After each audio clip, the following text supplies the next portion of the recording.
When is an island not an island? Well, in this case, it's when the tide's in.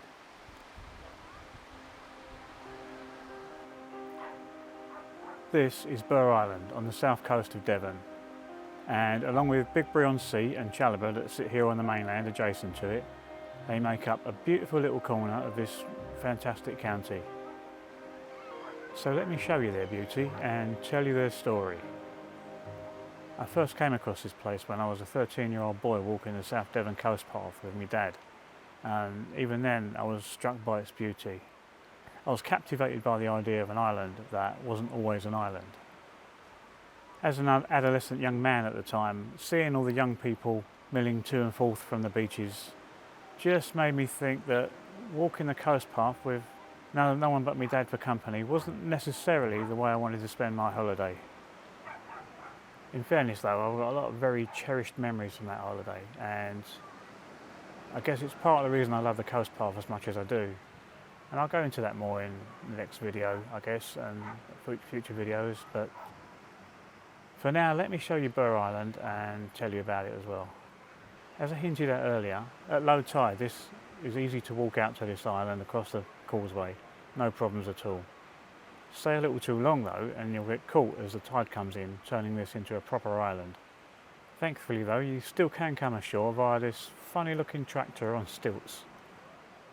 Personally though, I'd rather make sure I check the tide times and walk across.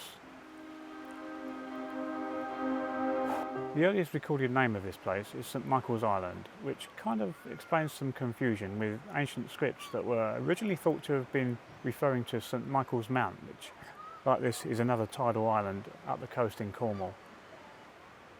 The text I'm showing you now was originally thought to refer to St Michael's Mount, but it's now thought, since the discovery of tin ingots on a shipwreck in the mouth of the River Burr, just 2 miles up the road from here, that the island known in the script as Ictis by the Romans could actually have been this one and not St Michael's Mount. The name seems to have originally been changed to Burgh Island, and then after a number of different pronunciations and spellings we now get Burgh Island as it is today.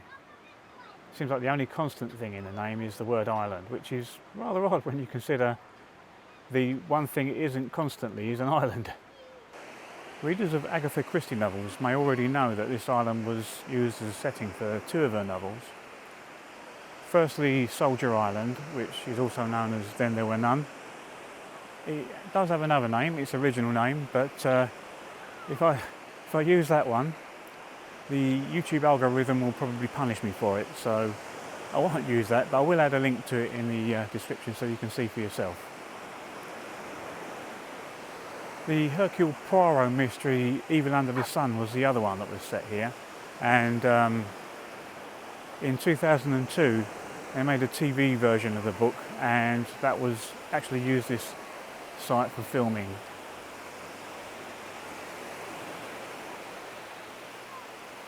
It's a lovely beach though.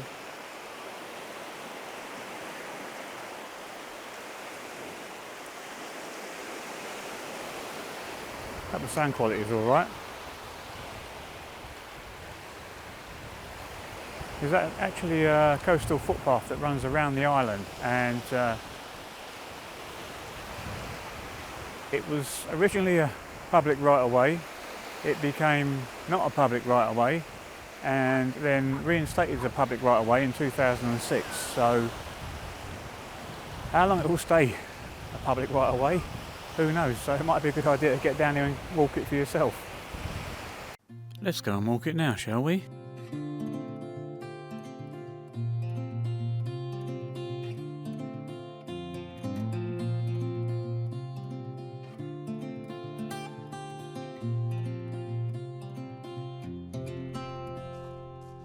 I ain't afraid of the dark, 'cause once you let the light in, you won't see the beautiful stars shining down from afar. No, I ain't afraid of the dark. I don't mind the rain, bringing life back. We can breathe again when dealing with the pain. No, I don't mind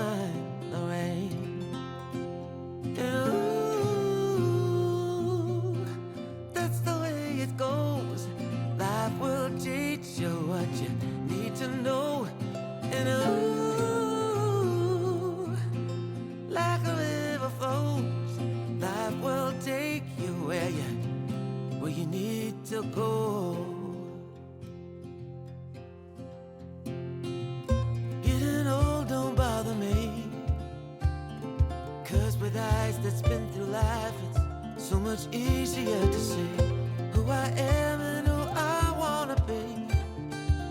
No getting old, don't bother me. Truth can be a bitter pill, but it'll do you right and set you free the way a lie never will. Like climbing up the steepest hill, but truth can be a bitter pill. And ooh, that's the way it goes. Life will teach you what you need to know. And ooh, like the river flows, life will take you where you need to go.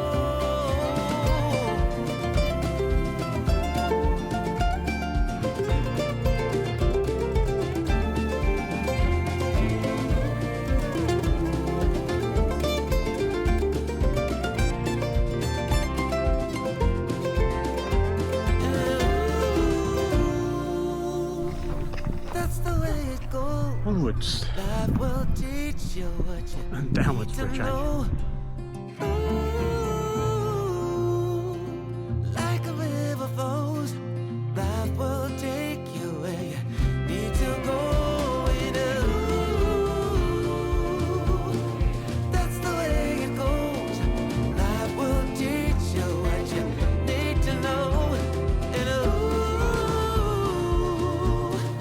like a river flows, life will take you where you need to go.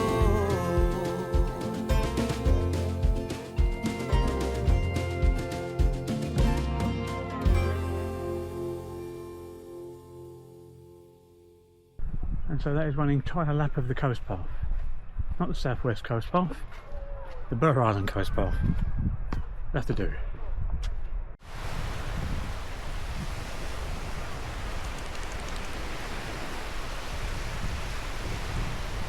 The hotel here, probably built on the site of the monastery that sat here before, is said to be very popular with the rich and famous. According to Wikipedia, Noel Coward, the Duke and Duchess of Windsor and the Beatles are among previous guests. The Pilchard Inn next door is believed to have originally been used as guest lodgings for the aforementioned monastery. There's also a small chapel on the top of the hill which, after the monks left, was apparently used as a hewer's cottage. A lookout would stop and look out for shoals of pilchard in the bay, and when he saw them he would let the fishermen below know with a hue and a cry. Just across the causeway on the mainland, Bigbury-on-Sea has changed a lot since I visited it as a 13-year-old. Not that I can tell from my own memory, but I read that there was a row of fishermen's cottages along the front there, and they burned down, and in 1998 these fancy apartments were built. The beach to the right hand side of the causeway is dog friendly all year round, so that's a bonus because the beach on the left of the causeway isn't, and nor is Challaborough Beach next door. So this is the only one to come with your dogs.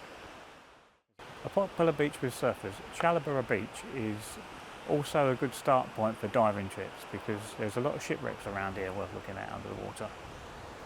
Challaborough village consists of just a few cottages, but in the summer months the population is swelled massively by visitors to the holiday park. Just over the River Avon, not the well-known River Avon, but another River Avon, is the village of Bantham. During Roman times, a port for the tin trade, see the text I put up earlier, and in later days a centre for the pilchard fishing trade. Nowadays it's just a little village with a pretty beach and a posh boathouse which was built to commemorate the coronation of George VI and Elizabeth. For now, thanks for watching and I'll see you again soon.